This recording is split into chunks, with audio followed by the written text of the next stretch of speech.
할 것이라는 제목으로 계시록 2장 1절에서 7절 말씀을 가지고 하나님 말씀을 증거하도록 하겠습니다.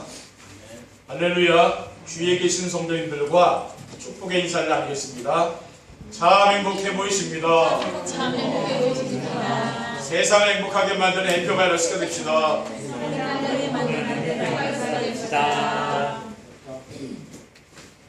오늘은 10월 첫째 주일입니다. 가을의 문턱인 9월에 하나님은 우리에게 237 전도를 위한 개인 기도, 237 전도를 위한 개인 전도와 237 전도를 위해 찾아야 할 나라는 메시지를 통해서 그동안 우리가 놓치고 사탄에게 빼앗긴 것들을 찾으라는 미션을 주셨습니다. 그리고 오늘은 237 전도를 위해 찾아야 할 것이라는 말씀을 주셨습니다. 하나님은 예배 시간에 선포되는 말씀을 통해서 우리가 가지고 나온 인생 문제에 대한 답과 우리가 살아갈 인생의 방향을 알려주십니다. 오늘 본문에 보면은 내가 네 행위와 수고와 네 인내를 알고 또 악한 자들을 용납하지 아니한 것과 자칭 사도라 되 아닌 자들을 시험하여 그의 거짓된 것을 드러낸 것과 또 내가 참고 내 이름을 위하여 견디고 게으르지 아니한 것을 아노라. 그러나 너를 책망할 것이 있나니 처음 사랑을 버렸느니라. 그러므로 어디서 떨어졌는지를 생각하고 회개하고 처음 행위를 가지라고 계시록 2장 2절에서 5절에 말씀하고 있습니다. 237 전도를 위해 찾아야 할 것은 무엇입니까? 첫째, 237 전도를 위해 찾아야 할 것은 잃어버린 말씀의 흐름입니다. 237 전도를 위해 찾아야 할 잃어버린 말씀의 흐름은 무엇입니까? 성경을 우리가 아무리 많이 읽는다고 해도 말씀의 흐름을 놓치면은 성경을 제대로 읽는 것이 아닙니다. 성경은 복음의 흐름을 따라 읽어야 성경을 바르게 읽는 거죠. 물줄기도 뭡니까? 흐름이 있듯이 성경에도 그 흐름이라는 게 있거든요. 그것을 봐야 됩니다. 그래서 강단에서는 다른 이야기 하지 않고 오직 복음을 말하고 있습니다. 그렇지 않으면은 성경을 다르게 돼. 이 목사님 해석 다르고 저 목사님 해석 다르고 성경은 다 다르게 볼 수 있거든요. 그건 기준이 아니잖아요. 뭐가 기준입니까? 오직 복음이 기준이죠. 요한복음 5장 39절에 너희가 성경에서 영생을 얻는 줄 생각하고 성경을 연구하거니와 이 성경이 곧 내게 대하여 증언하는 것이라 라고 했습니다. 요한복음 20장 31절에 보면은 오직 이것을 기록하면 너희를 예수께서 하나님의 아들 그리스도이심을 믿게 하려 하며 또 너희를 믿고 그 이름을 힘입어 생명을 얻게 하며 라고 했습니다. 그리고 하나님 말씀을 보면은 복음이 심해질 때마다 언제든지 찾아오는 게 바로 재앙입니다. 인류의 시조인 아담과 하와가 사탄의 유혹에 넘어가서 선악과를 따먹고 하나님을 영원히 떠나게 되었습니다. 창세기 3장 17절에 아담에게 이르시되 내가 네 아내의 말을 듣고 내가 내게 먹지 말라 한 나무 열매를 먹었은즉 땅은 너로 말미암아 저주를 받고 너는 내 평생에 수고하여야 소산을 먹으리라고 했습니다. 그리고 하나님은 복음이 임해질 때마다 언제든지 복음 회복할 자를 찾으신 거죠. 그리고 그 복음 회복한 자를 통해서 하나님 뭔가 어떻게 축복하신 것이죠. 하나님은 타락한 인간에게 무엇을 주셨습니까? 언약을 주신 것이죠. 창세기 3장 15절에 내가 너를 여자 원수가 되게 하고 네 후손도 여자 후손과 원수가 되게 하느니 여자 후손은 네 머리를 상하게 할 것이요 너는 그의 발꿈치를 상하게 할 것이니라. 예수 그리스도가 바로 여자 후손 아닙니까? 그리고 하나님은 이 시대에 재앙 막는 복음 회복할 자로 우리를 부르셨습니다. 지금 한국에도 교회가 많고 세계에도 교회가 많지만은 코로나 재앙을 막을 수가 없잖아요. 왜 이런 코로나 바이러스 재앙이었습니까? 복음이 희미해져 있기 때문에, 그렇죠? 이런 재앙들이 계속 오는 것입니다. 우리가 이 재앙을 막는 게 뭡니까? 복음을 회복하는 길밖에 다른 길이 없는 것이죠. 둘째, 2, 3,7년도를 위해 찾아야 할 것은 잃어버린 기도의 흐름입니다. 참된 기도는 무엇입니까? 창조주 하나님의 형상을 가진 사람이 하나님과 소통하는 것입니다. 창세기 1장 27절에 하나님이 자기 형상과 하나님의 형상대로 사람을 창조하시되 남자와 여자를 창조하시고라고 했습니다. 강단에서 선포된 말씀을 듣고 기록하고 또 하나님 말씀을 읽고 묵상하면서 하나님과 영적으로 우리가 교제를 하는 것입니다. 나누는 것입니다. 그리고 하나님과 소통한다는 것은 무엇입니까? 항상 하나님의 뜻과 계획을 찾고 감사하는 것이죠. 우리가 해야 될 모든 일들, 또 만남과 사건 속에는 무엇이 있습니까? 하나님의 계획이 들어있는 것이죠. 그렇기 때문에 우리는 그 계획을 찾아야 됩니다. 그러면은 말씀 안에서 하나님의 뜻과 계획을 찾으려면 어떻게 해야 됩니까? 항상 기뻐하면 되는 거죠. 그리고 쉬지 말고 기도하는 겁니다. 그리고 범사에 감사하는 모든 것을 우리는 감사하는 거죠. 그게 바로 하나님 뜻이에요. 하나님 우리가 항상 기뻐하며 살고 늘 기도하고 늘 우리가 범사에 감사하며 사는 것. 그게 하나님 우리가 원하는 것이죠. 그러나 하나님의 형상을 잃어버린 사람은 어떻게 삽니까? 자신의 소원과 문제를 가지고 기도를 하는 것이죠. 우리 교회의 지금 메시지는 지금 다른 교회보다는 수준이 있는 거. 우리가 메시지가 쉬운 것 같지 않은데 그게 아니고 굉장히 다른 교회 메시지 한번 들어보세요. 그러면 이렇게 가만히 보면은 우리가 좀 수준이 있는 거라니까 이거죠. 셋째, 2, 3,7년도를 위해 찾아야 할 것은 잃어버린 전도의 흐름입니다. 전도는 무엇입니까? 세상을 구원하시는 하나님의 방법입니다. 고린도전서 1장 21절에 하나님의 지혜에 있어서는 이 세상이 자기 지혜로 하나님을 알지 못하므로 하나님께서 전도에 미련한 것으로 믿는 자들을 구원하시기를 기뻐하셨도다라고 했습니다. 그리고 전도는 언약을 붙잡은 성도들을 통해서 하나님이 하시는 일입니다. 전도는 우리가 하는 게 아니죠. 하나님이 하시는 거죠. 하나님이 주신 언약에는 무엇이 있습니까? 절대 언약, 기본 언약, 조건 언약이 있습니다. 절대 언약은 무엇입니까? 우리가 일평생 천국 갈 때까지 한순간도 놓치면 안 되는 건 뭡니까? 생명의 길이 되시는 예수 그리스도죠. 이것은 절대 놓치면 안 돼요. 잠언 16장 25절에 어떤 길은 사람이 보기에 바르나 필경은 사망의 길이니라. 우리가 세상 이 살이가 좋은 것 같아도 그 길을 계속 가면 사망입니다. 그렇죠? 끝은 사망이에요. 요한복음 10장 10절에 도둑이 오는 것은 도둑질하고 죽이고 멸망시키려는 것뿐이요 내가 온 것은 양으로 생명을 얻게 하고 더 풍성하게 하려는 것이니라라고 했습니다. 우리는 뭡니까? 이 그리스도의 생명을 우리가 누리는 거죠. 그렇죠? 그게 절대 언약입니다. 기본 언약이 무엇입니까? 하나님이 우리와 함께 하시는 임마누엘의 축복을 누리는 거죠. 그리고 조건 언약은 강단 메시지를 따라가며 순종하는 것입니다. 그리고 전도는 성도들의 인생의 방향이고 하나님의 절대 시간표 속에서 되어지는 것입니다. 마태복음 4장 19절에 나를 따라오라 내가 사람을 낳는 어부가 되게 하리라 라고 하셨어요. 그리고 마가복음 3장 13절 24절에 보면은 또 산에 오르사 자기가 원하는 자들을 부르시니 나오지라 이에 12를 세우셨으니 이는 자기와 함께 있게 하시고 또 보내사 전도도 하며라고 했습니다. 2, 3수 전도를 위해 찾아야 할 것을 찾으려면 어떻게 하면 되겠습니까? 첫째, 말씀을 편집하여 인생의 해답을 찾아야 됩니다.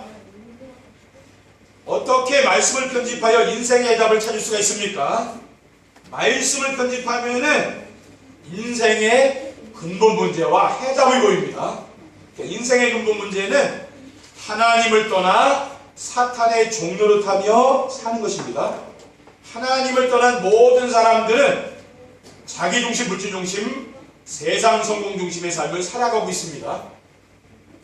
이사야 40장 6절에 8절에 보면은 말하는 자의 소리를 이르되 외치라. 대답하되 내가 무엇이라 외치리까 하니 이르되 모든 육체는 풀이요 그의 모든 아름다움은 들의 꽃과 같으니 푸른 마르고 꽃이 시드름은 여호와의 기운이 그 위에 불미라. 이 백성은 실로 풀이로다. 푸른 마르고 꽃은 시드나 우리 하나님 말씀은 영원히 서리라라고 했습니다. 우리 인생이라는 게 뭡니까? 성경에서는 풀의 꽃 같은 거. 우리 인생살이가 화려한 것 같은 게 뭡니까? 그 젊음이라는 게 평생 유지가 안 되잖아요. 그렇죠? 이 세상 성공도 마찬가지입니다. 어느 날 뭡니까? 풀의 꽃과 같이 시든다는 거죠. 우리 꽃이 아무리 수명이 길어도 얼마 못 가잖아요. 세상 성공이 그런 거죠. 그렇죠? 우리는 여기에 우리의 마음을 빼앗기고 살면 안 되는 것입니다. 그리고 인생의 모든 문제는 그리스도를 통해서 하나님 만나면은 깨끗이 해결되는 것입니다. 창조주 하나님이 살아계시고 그분의 말씀은 지금도 살아서 역사하는 말씀인데 사람들이 믿지 않기 때문에 모든 문제가 온 거죠. 모든 문제는 어디서 왔습니까? 하나님을 떠난 데서 인생의 모든 문제가 시작된 거거든요. 하나님의 형상대로 지음받은 사람이 하나님의 말씀을 불순종하여 하나님의 형상을 잃어버렸습니다. 잃어버린 하나님의 형상을 회복하기 위해서 그리스도를 마음에 영접해야 되는 거죠. 그리고 하나님 자녀가 되어서 예수 그리스도를 주인으로 모시고 살며 강단의 메시지를 따라 순종하며 살면은 인생의 모든 문제가 해결되는 겁니다. 마태복음 16장 16절에 보면은 주는 그리스도시요 살아계신 하나님의 아들이시니이다. 18절에 보면은 너는 베드로라 내가 이 반석 위에 내 교회를 세우리니 음부의 권세가 이기지 못하리라 라고 했습니다. 그러니까 그리스도는 인생 모든 문제 해결자 아닙니까? 그렇죠? 그러니까 반석 위에 세워진 교회는 뭡니까? 영원해요. 그런데 반석 위에 세워지지 않는 교회는 어느 날 무너져. 사람이 세운 교회는요 어느 날 무너집니다. 그러니까 우리가 복음 위에 교회를 세워야 이게 영원한 것이죠. 그래야 거기 성령의 역사가 나타나는 것이지 사람의 말로 교회를 세워놓으면 나중에 그 무너진다니까요. 싸워가지고 다 흩어져 버려요. 또 우리 인생과 가정도 마찬가지예요. 그리스도의 반석 위에 내가 세워져야지 흔들리지 않죠? 그렇지 않으면 흔들려버려 어느 날. 근데 이 반석 위에 세워진 거는 흔들리지 않아. 아무리 막 나가라 해도 그 사람 교회 안 나갑니다. 왜 그렇습니까? 그리스도의 반석에 세워졌기 때문에 안 나가버려. 둘째, 기도를 편집하여 기도로 인생을 설계해야 됩니다. 어떻게 기도를 편집하여 기도로 인생을 설계해야 됩니까? 기도를 편집하면은 자신의 평생 기도 제목이 나옵니다. 대부분의 성도들은 어떤 기도를 한다고 했습니까? 자기의 소원, 지금 뭔가 이루고자 하는 게 있죠? 그것을 위해 기도하잖아요. 그리고 지금 문제가 막 있는데 목사님 문제 해결이 될 거 아닙니까? 그거 가지고 뭐 기도, 대부분 성도들은 이제 그 기도를 하거든요. 우리는 뭡니까? 그런 기도를 하는 게 아니에요. 어떤 기도냐? 우리의 평생 기도 제목은 그리스도, 하나님 나라, 성령 충만입니다. 아멘. 문제도 상관없는 거예요, 이제는. 그게 이제 그 뛰어넘는 거죠, 그 문제는. 그렇죠? 그리스도는 모든 문제 완전 해당입니다. 그래서 그리스도만으로 만족하고 충분하며 그리스도가 모든 것이 되는 것입니다. 그러면은 그리스도가 오직이 되는 삶을 사는 것이죠. 갈라디아 2장 6절에 내가 그리스도의 십자가에 못 박혔나니 그런즉 이제는 내가 사는 것이 아니고 오직 내 안에 그리스도가 사는 것이라 라고 있습니다. 네. 나는 죽고 뭡니까? 내 안에 그리스도가 사신다 그랬잖아요. 아멘. 그리고 그리스도 하나님 나라 성령 충만이 되어야만 올인, 올아웃, 올체인지가 되는 것입니다. 아멘. 셋째, 전도를 편집하여 전도로 인생을 디자인해야 됩니다. 어떻게 전도를 편집하여 전도로 인생을 디자인해야 합니까? 전도를 편집하면은 무엇이 보이느냐 하면은 나의 천명과 소명과 사명이 보이는 거죠. 우리의 천명은 무엇입니까? 237 나라 5천 종족들에게 복음을 전달하기 위해서 오직 복음을 누리는 겁니다. 그리고 우리의 소명은 237 나라 5천 종족들에게 하나님의 나라를 누리며 우리가 전달하는 거죠. 그리고 우리의 사명은 237 나라 5천 종족들에게 오직 성령 충만 받아서 증인되기 위해서 인생의 작품을 남기는 전도자의 삶을 사는 겁니다. 전도자의 삶이 무엇이겠습니까? 전도자의 삶은 강단의 말씀을 하나님 말씀으로 믿고 순종하며 따라가는 거죠. 그게 이제 올바른 성도가 해야 되는 겁니다. 그렇죠?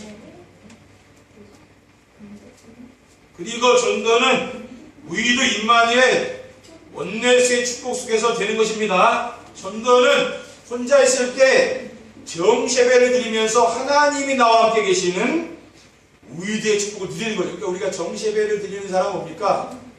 하나님이 함께하는 그 축복을 내가 누리는 거죠. 그러니까 뭐 외로움이나 이런 게 없어지는 거죠. 왜? 하나님이 함께하는 누구 외롭습니까? 그렇죠? 근데 임마누엘이 안 되는 사람은 교회를 다녀도 뭡니까? 내 삶의 현장에 가면 외롭다고 말이에요.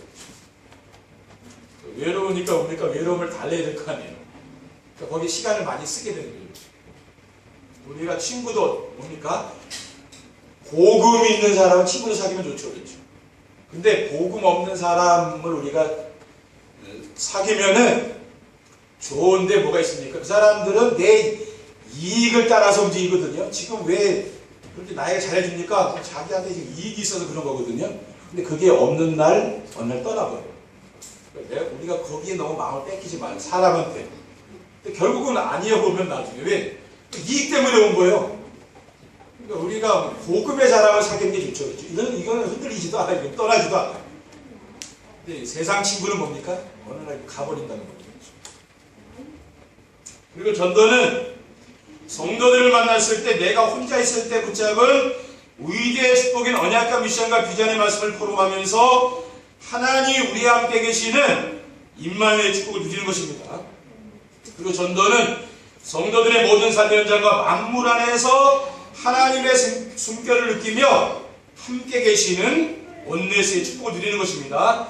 골로새서 1장 16절에 17절에 보면은 만물이 그에게서 창조되되 하늘과 땅에서 보이는 것들과 보이지 않는 것들과 혹은 왕권들이나 주권들이나 통치자들이나 권세들이나 만물이 다 그로 말미암고 그를 위하여 창조되었고 또한 그가 만물보다 먼저 계시고 만물이 그 안에 함께 서느니라. 여기서 그는 누굴 말합니까?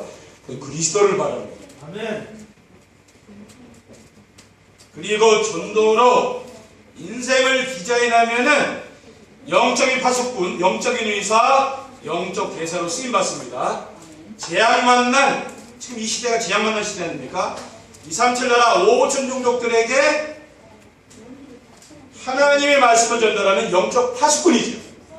에스겔 3장 17절에 인자야 내가 너를 이스라엘 족속의 파수꾼으로 세웠으니 너는 내 입의 말을 듣고 나를 대신하여 그들을 깨우치라고 했습니다. 그리고 영적 문제와 정신 문제 가운데 지금 237 나라 5천 종족들이 빠져서 시달리잖아요. 이런 사람들에게 치료해주는 영적인 의사가 되는 거죠. 그리고 237 나라 5천 종족들에게 그리스도의 빛을 비추는 영적 대사입니다. 베드로전서 2장 9절에 그러나 너희는 택하신 족속이요 왕같은 제사장들이요 거룩한 나라여 그의 소유가 된 백성이니 이는 너희를 어두운 데서 불러내요 그의 귀한 빛에 들어가게 하시니 아름다운 덕을 선포하게 하려면 하겠습니다. 아멘. 결론입니다. 237 전도를 위해 찾아야 할 것을 찾으면은 어떻게 됩니까? 첫째, 시대의 재앙을 막는 영적인 파수꾼이 됩니다. 잃어버린 말씀의 흐름과 기도의 흐름과 전도의 흐름을 찾으면은 시대의 이 재앙을 막을 수 있는 파수꾼이 되는 거죠. 우리 성도님들이 뭡니까? 이 시대의 재앙 막는 파수꾼 아니에요. 그래서 재앙을 만난 주변 사람들에게 그리스도로 답을 주는 영적 서밋이 되는 거죠. 둘째로 오직 유일성 재창조의 축복을 누리게 됩니다. 말씀 편집과 기도 편집과 전도를 편집하면은 그리스도가 오직이 되는 축복을 누리게 되죠. 그리고 하나님 나라를 누리는 유일성의 축복을 누리며 오직 성령 충만을 받아서 재창조의 축복으로 새롭게 변화되는 역사가 일어납니다. 그러니까 우리 성도들이 어느 날 보면 내가 변화된 것을 알게 되는 거예요. 그게 재창조의 축복이에요. 마지막으로 시대와 후대에 필요한 인생 작품을 하게 됩니다. 인생을 말씀으로 편집하고 기도로 설계하고 전도로 디자인하게 되면은 오직 복음이 됩니다. 우리 강단 말씀을 들어보면 뭡니까? 그 사람은 오직 복음이 되게 돼 있어요. 그러니까 우리가 어떤 메시지를 듣느냐도 그냥 중요하거든요. 내가 어떤 그 메시지에 영향을 받잖아요. 그렇죠? 강단 말씀을 이렇게 들어보면 오직 복음 아니에요. 그러니까 오직 복음이 되니까 나도 모르게 이렇게 되는 거예요. 그리고 복음을 행복한 성도가 되어서 하나님께서 함께 하시는 임마누엘의 축복을 누리게 되어서 이 시대의 사람들과 우리 후대들에게 반드시 필요한 인생의 작품을 남기게 된다. 우리가 인생 작품을 남기려면 뭐가 돼야 됩니까? 메모하는 습관을 들여야 돼요. 여러분 기록하는 습관이 중요합니다. 그렇죠? 우리 어릴 때부터 렘넌트들이 기록하는 습관을 기르시라는 거예요. 그래서 그것을 뭡니까? 그것을 자꾸만 기록을 해서 글로 자꾸 남겨보세요. 그러면 그게 인생 작품이 되는 거거든요. 또 그것을 기록한 것을 또 붙잡고 기도도 하고. 그럼 사람이 이렇게 엘리트로 이게 변화되는 거예요. 엘리트들은 뭡니까? 기록을 하거든요. 그러니까 기록을 하니까 잘 잃어버리지 않죠. 기록을 안 하는 습관 가지지 않은 사람은 잊어버리잖아요. 어디 가도 막 해야지 또 잊어버리고. 왜 그래요? 기록을 안 했어요. 여러분 잘 잊어버리는 사람들 있죠? 기록을 하시오. 펜으로. 그러면 안 잊어버립니다. 좋은 습관입니다. 사도 바울은 고린도전서 2장 2절에서 내가 너희 중에서 예수 그리스도와 그의 십자가에 못 박히신 것 외에는 아무것도 알지 아니하기로 작정하였음이라고 했습니다. 사도 바울은 뭡니까? 내가 오직 그리스도 말고는 나는 다른 것은 나는 필요 없다 그랬어요. 그 공부 많이 하고 많이 가지고 있고 그런 훌륭한 이런 사람이 그리스도를 믿고 이렇게 얘기했다니까 여러분 성도님들은 어떻게 해야 되겠습니까? 그렇죠? 사도 바울도 했는데 우리가 사도 바울보다 더 많이 배웠습니까? 많이 가졌습니까? 대단한 사람이거든요. 이 사람이 그리스도로 결론나니까 오직 그리스도 말고는 나는 필요 없다 그랬어요. 성도들이 그렇게 되시면 돼요. 그러면 뭡니까? 우리의 삶 속에서 오직 그리스도가 되어서 세상의 유혹에 넘어가지 않죠? 여러분 그렇죠? 너는 그래라. 나는 오직 그리스도 이렇게 나가는 거예요. 사도 바울도 이러지 않았는데 네가 뭐 사도 바울보다 너 많이 배웠냐? 그런 거 아니잖아. 그럼 우리가 사도 바울이 가르친 이 말씀 따라가야 될까요? 그렇죠? 그 그리스도를 우리가 믿어야 되는 거죠. 그리고 복음으로 행복한 성도들이 되시기를 주님의 이름으로 축원드립니다. 기도하겠습니다. 주님 감사합니다. 오늘 주신 언약 미션의 구절의 말씀을 굳게 붙잡고 우리 삶의 현장에서 영적인 싸움을 하며 오직 복음으로 행복한 성도들이 될 수 있도록 인도해 주옵소서. 주 예수 그리스도의 이름으로 기도드립니다. 찬송하시겠습니다.